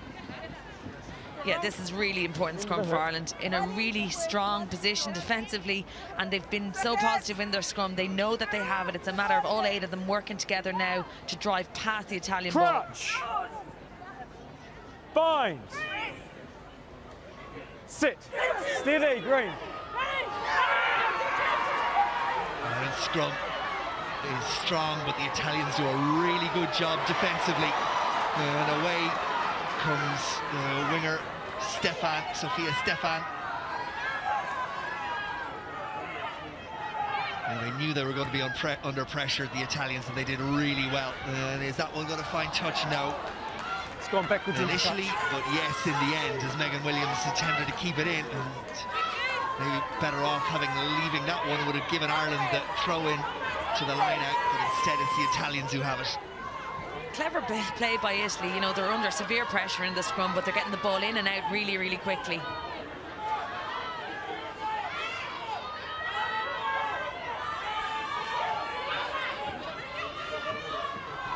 Good line-out work from Locatelli, and Italians, all sorts of movement in that back line, taken on by Silari. Where's the ball for the scrum half? She eventually finds it. Rigoni, the Italian 10-metre line. Baratin, taken on by Araghetti. Little pop pass back inside, knocked forward, says the referee. Basic errors coming from both sides. Advantage played to Ireland, none accruing. Ireland will get the put into the scrum.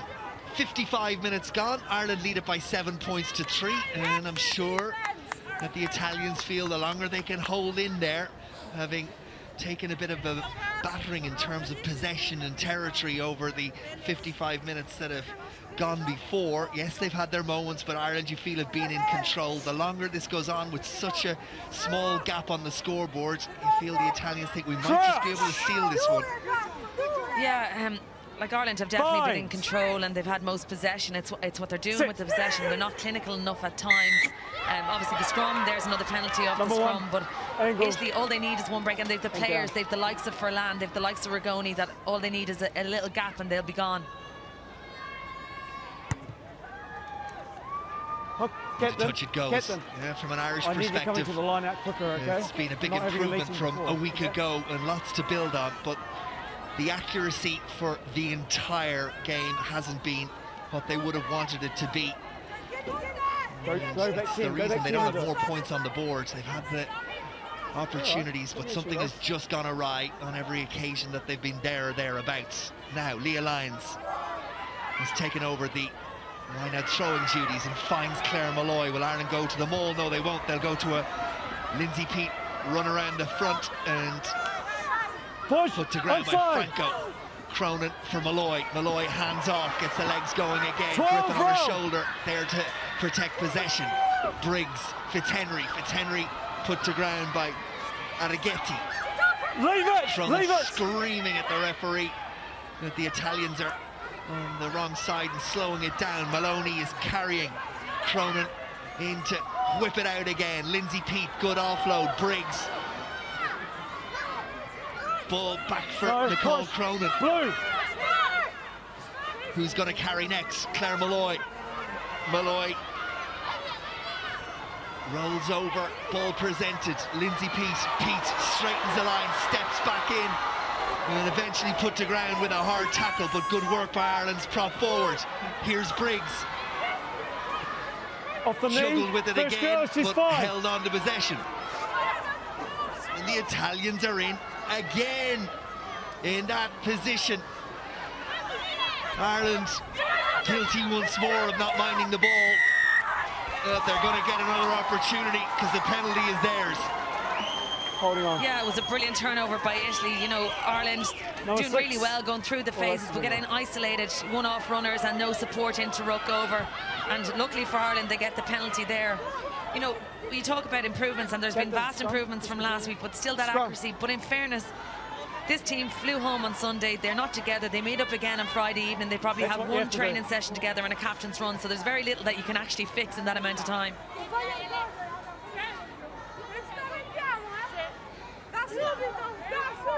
Here we see barging in Anna Capeless over the ball, and that's where the penalty comes from. Great work by the number 6. Shoulders out. Opportunity Crouch. for Ireland. 7 metres out, Fine. 8 maybe, from the Italian Sit. line. Most potent weapon, their scrum, their feed. And it's at the feet of Griffin and Cronin. And Flood thought about the offload, held on. Onside blue. Williams plays scrum half. Fitzpatrick with Friday on her shoulder. Lyons make sure no one comes through. Cronin there as well. Push. Ball Onside. there for the scrum half once more. Briggs. Ball over the head of Nupu, but Fitzhenry is there. Fitzhenry still has Ireland. 2-9. Make sure that the ball is there, and Cronin, little break Still from under the scrum advantage. half. 9. Surely 9, Ireland leave will it. do it from here. Hands in again. That's the Right. second or third infringement gotta from give the you options, Italians, okay? with Got a penalty back here. Or Ireland I haven't made the right mark, on their okay, so line. just calm down. and I think Get Paula them. Fitzpatrick getting frustrated that the referees Control your allowed them players, away okay? with it. Got a penalty over there where your injured player is, or right here. Really good play by Ireland. Great decision to go for the scrum off the penalty, and from that sustained pressure, putting Italy under huge amounts of pressure that they have to give away the penalty in this area, and that's a number of Same as yours. penalties in this area when Ireland are on the attack. So Ciara be in the ear of the referee On the line. there just to put it in his mind, and we see Ciara Maloney, Cliona Maloney down injured there, which isn't looking good with her shoulder. Yeah, I got it. Yeah. Thanks. Maybe slightly Time surprisingly, off. The hooker's down. the decision from Ireland's captain is to go for the corner when 3 metres out, 4 metres out, you feel that Ireland's scrum might have offered the better platform, but we'll see how that one goes, and the decision will be vindicated if the result is points, as Time on. Ciara O'Connor comes into the game, and unfortunately Blue, come Cliona up to the Maloney line. is not Blue, able to you're on the continue, line. and that's a worrying sign for Ireland with the Take it. rest of the Six Stick in there. Nations in front. Ireland's hooker holding on John, you've got the front. to that right shoulder and elbow area, and well, hopefully she'll be okay. Back to the game. Ireland threatening again. Lindsay Peat with her hands on it. Malloy ready. Caplace on her shoulder. Release, Friday Blue. there as well. Blue, take a step. Ball there for the scrum Thank half. you. Cronin. Italy set their defensive line again, and it's Release 5. been a strong defensive line. Into the final quarter. What can Ireland do? Briggs. Cronin again. Peat. Cronin has a little look both ways.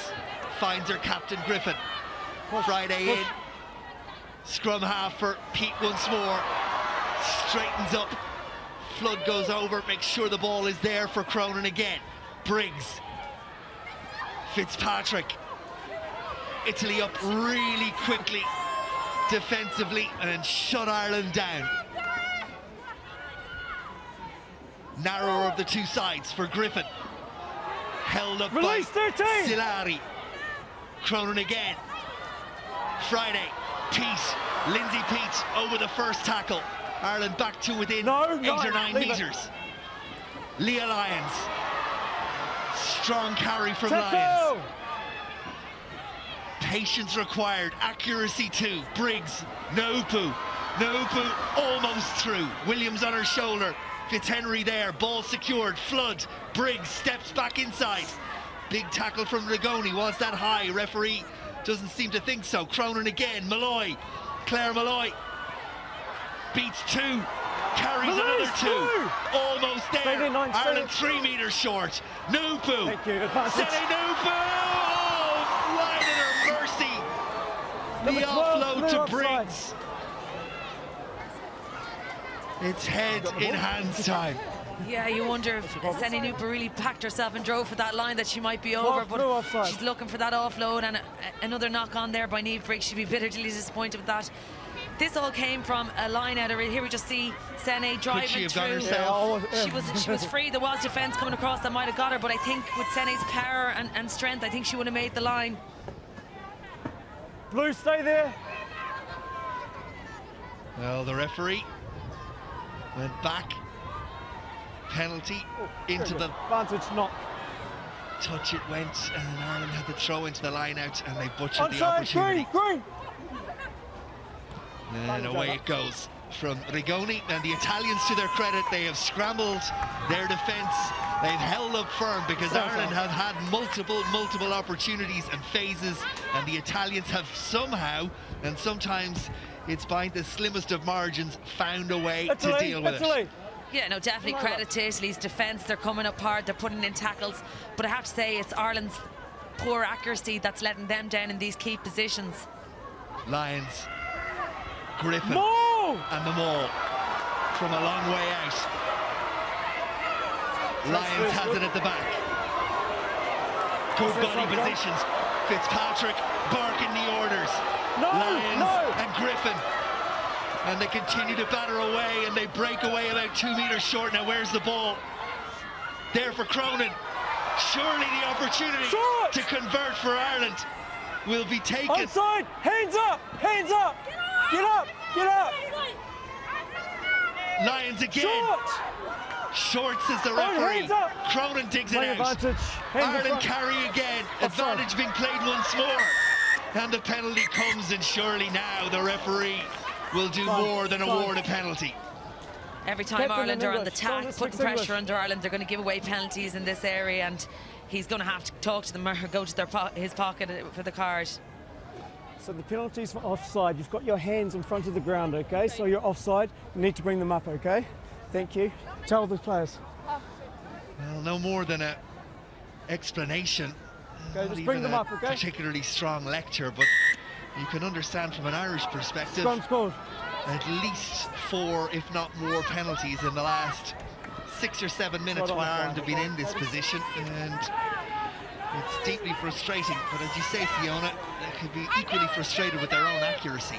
Yeah, definitely. It's a good decision here to go for a scrum. And the last time we went for a line out in this position and we got nothing from it. So a dominant scrum 5 metres out. Ireland really need to push to get something off this. 5, 6. Nicole Cronin. Hold. Griffin and the 8. Now, will they try and walk it in from here? Cronin. Briggs. Ball protected. Malloy can see it. Picks and goes herself. Claire Malloy. Cronin. Leah Lyons. The Italians continue to doggedly make the tackles. Peace. Lindsay Peace. Short, says the referee, but not by much, and Ireland feel they're over, and they are! Is it the captain? By 8 green. Is it the captain? It is. Try for Ciara Griffin. Well, they banged on the door for long enough, and eventually it opened. Again, it came off a scrum. You question whether you should have left it in that scrum and kept looking for the drive and the pushover try, but went out. Strong, powerful carry, and then we see Lindsay Peat. Strong 5-metre carry, held up short, recycles the ball really, really well, and Ciara Griffin's there just to put her hand down over the line. You know, just reward for all the pressure. It's been all Ireland for the last kind of 10-15 minutes, and they had to come away with something, and again it came off a strong scrum.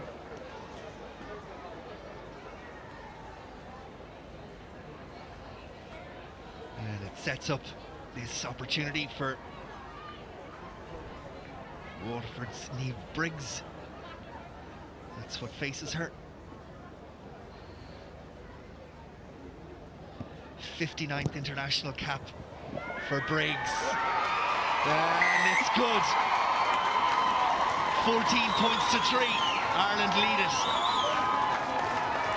Yeah, super conversion by Niamh. I know she had the wind behind her back, but it was still a very difficult angle. Here we see it. Really good strike and follow through. Yeah, there was a doubt about Briggs' availability to Ireland right up until about an hour and a half before this game, but she's fighting fit and delivered for Ireland on that occasion, and Ireland lead it by 14 points to 3. Now, have the Italians got any answer? They have rarely, if ever, threatened Ireland's line in terms of try scoring. Yes, they've broken a couple of times, but never got into the red zone and really worried Ireland. They're going to have to do something pretty quickly if they have any ambition to win this game. Here's Furlan. She's one of the women that can do it. Good tackling as Malloy goes in to try and steal, and she's on her feet. All right, sir. And she's turned it over. Terrific work from Ireland's open side. Malloy there again.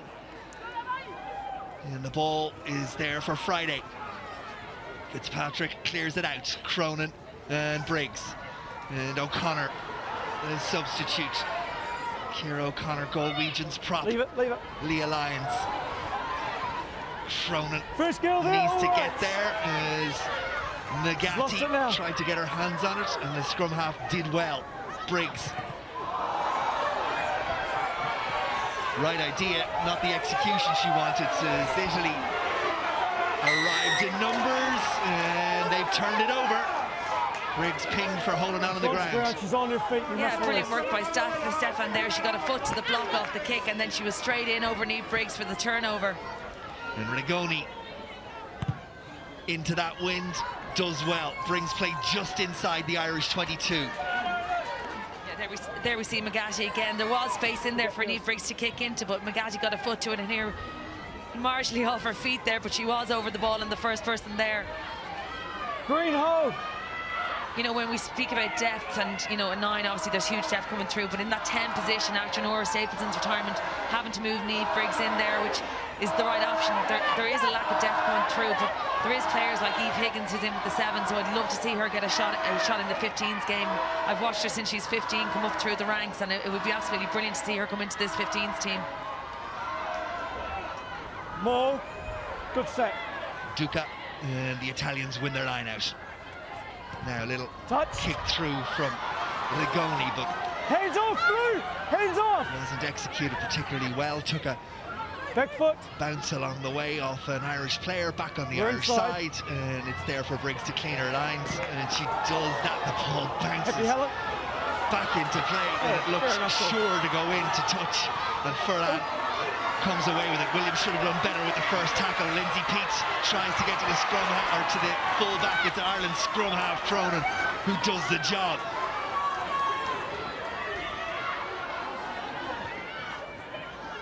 Rigoni. Tackle in midfield is made on Veronese by Malloy. Stefan off her wing.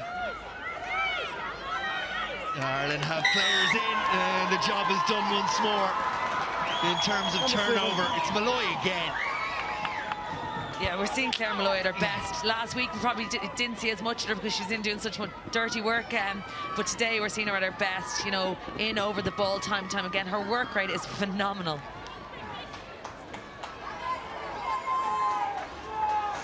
Well, here you'll see it. Stefani Naupu made the tackle. Malloy made sure she cleared her hands off the player and then went about her work, and that work gave Ireland the turnover. But here was Furlan on that attack, and Cronin making the tackle there when Williams had missed and Pete couldn't get there.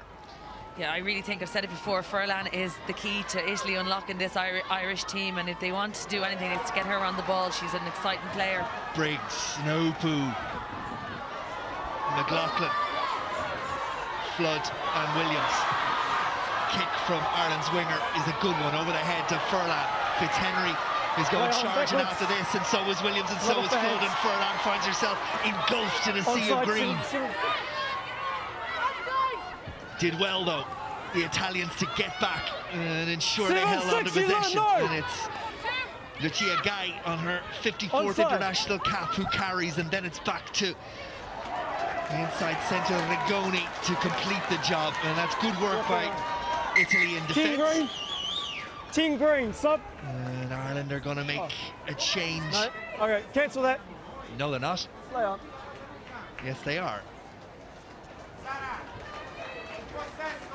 On again, off again, on again. Not yet, no, they've changed their mind. Everybody's changed their mind. Yeah, that was clever play by Ireland. They looked to spin the ball wide. Megan Williams, not really a kicker of the ball, but we saw it last week. She had no other option. The space was in behind, she kicking, and we saw it this week, and it worked out quite well. Ireland are here in a good position. Lyons to the Irish line out. Up goes Friday and down to Cronin and Briggs and Naupu. And here is Williams. And Williams ducks one way, then the other. And eventually she's put to ground. Malloy, two Italians to put her to ground. Claire Malloy presents the ball, it's there for Nicole Cronin, and Niamh Briggs goes to her toes and picks it up off her laces. Cronin, options both ways, goes the narrower of the two sides. Here's Malloy again, draws the defender. McLaughlin comes back inside. Italy being asked to defend once more. Cronin again. Pete. 6 meters short, Ireland again. The Italians lying offside. Referee keeps the arm down. Lyons pumps the legs. Cronin looks to see what's on. Lindsay Pete. Malloy in to secure possession. Cronin can see it again. Briggs. Niamh Briggs. Did she ground it? Well, we'll check though. The referee, I think, believes it was held up, but he's going to ask the television match official Graham Hughes to make the decision for him. Yeah, again, this came from a really good Irish line out just outside the 22. Brought the winger Megan Williams into the game. Strong carries again by Lyons and Pete, and then a really, really good carry by Niamh Briggs. But it's all coming from quick ruck ball. When the quick ruck ball, here we see Niamh driving through. Tim, I've got Was there an Italian player underneath her? Hello, Tim. Graham. I think she's there. Yes or no?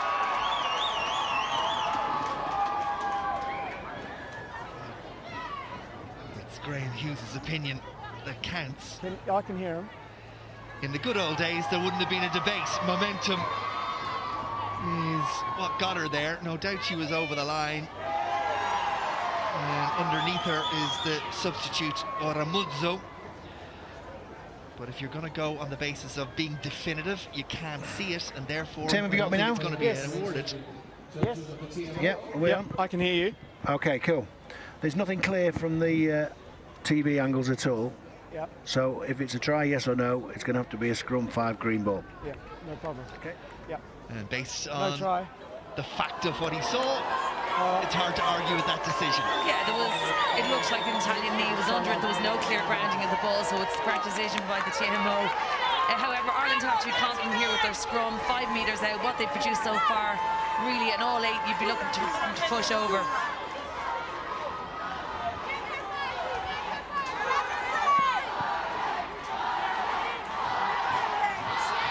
Crouch! Bind! Sit! Cole Cronin feeds Ireland scrum. It's at the feet of Captain Griffin, and Ireland look to get that forward momentum that they've had throughout. The front rows pop up. Front rows are up. The referee is just going to reset. Yeah, the front rows pop, but that was from the pressure from Ireland, and they need to Front look to rows go are again, up. keep We'll their reset it. angle slightly Play ball. lower and drive straight through as opposed to up. Who's that, sorry?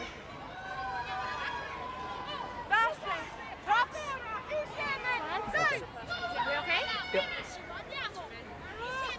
Really good width from the Irish backs here. If they were looking for some backline attack move, then you really need to suck Crouch. the Italians in a little bit more by doing something with the back row. Binds. Sit. Steady. Second time of asking. Ireland again get the scrum moving in the right direction. This is ominous for the Italians. It's at the feet of Griffin. It's at the feet of Griffin. And she finishes. Try number 3 for Ireland. Try number 2 for Ireland's captain. And if there was any doubt about the result of this game, that is that.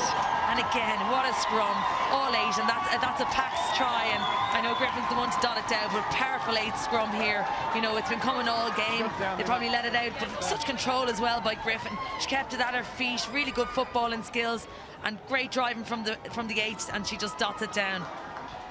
Yeah, the pick to finish. Try for the 8. And reasonable that it's the captain who accepts it on their behalf. And Briggs with the opportunity to add another 2.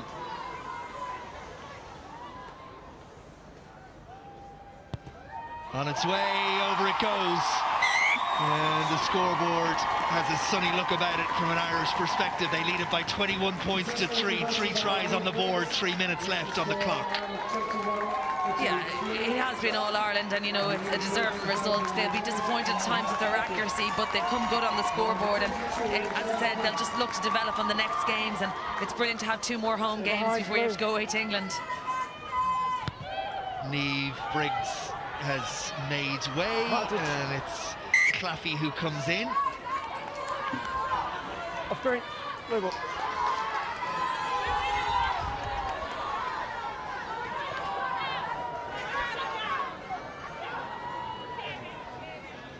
Here we just see an unusual error from Paula Fitzpatrick, so assured normally underneath the ball. Getting to that time where you'll need to consider your player of the match. We'll come to that in a moment, but first this scrum and Baratin with the feed. And it's a difficult one for Adeghetti to deal with, but the Italians should have it and do have it, but they're retreating as they do. Ireland offside, and away goes the Italian captain. Left until she travelled 10, Stefan, and then out wide is Silari. Ireland again making the tackles, Malloy in there. That's the substitute who's had an impact, no doubt about that. Franco on her first international cap. We'll be seeing more of her as this tournament unfolds. Ball in hand of Lucia Guy. There for Brantan. Stefan steps back inside, and Caples goes in search of the ball. And then Megan Williams, but Italy have it, and Franco will be bypassed on this occasion. And it's Locatelli. Tackle is a good one. No boo in there. Italy have the penalty. Number 12 hasn't rolled, so you've got all rights to into the final minute. 12 hasn't rolled. The decision, I think, will be to go for the corner, and Rigoni. As they do that, let's consider players of the match. Big performances from your perspective? Yeah, I think Franco's come on to the Italian team and made such a difference to that side, and as you said, we'll definitely see more of her. Number 2, I just think you can't look past Claire Malloy. She does her job so well and more. She's around the ball, she's on the ball. Everything good that comes out of Ireland is from the pack, and it's from Claire Malloy leading it, so I think she's player of the match for me today. There she is. Ireland's number 7 player of the match. And a couple of changes. Caples is out, and also Lindsay Peat. And if Caples is out, it means an international debut for Adele McMahon. Del McMahon goes into the back row. The Galwegians player, born in County Clare, gets her international debut. Claire Malloy announced as Ireland's Hands off, player of the match as the Italians win the line out and 3 metres short. Stephen, just stay there, Stephen. 16, release! Now hands up, push back. Consolation potentially for the Italians. They're over the line and I think they've grounded it. They have. Who gets up? In go Italy, and it was 3 metres out, the pick, and it was Ricci who got there. That's it. Prop forward, scores the consolation try, and the Italians have something to build on for the future of their Six Nations. In Ireland, well, you'll feel, and they'll feel, that was one that they shouldn't have given away. Yeah, it was time. There was lots of changes coming on, but I think Ireland, their defence has been quite good throughout the game. To let it slip in the last 30 seconds to allow Italy in for a try, they'll be disappointed with that.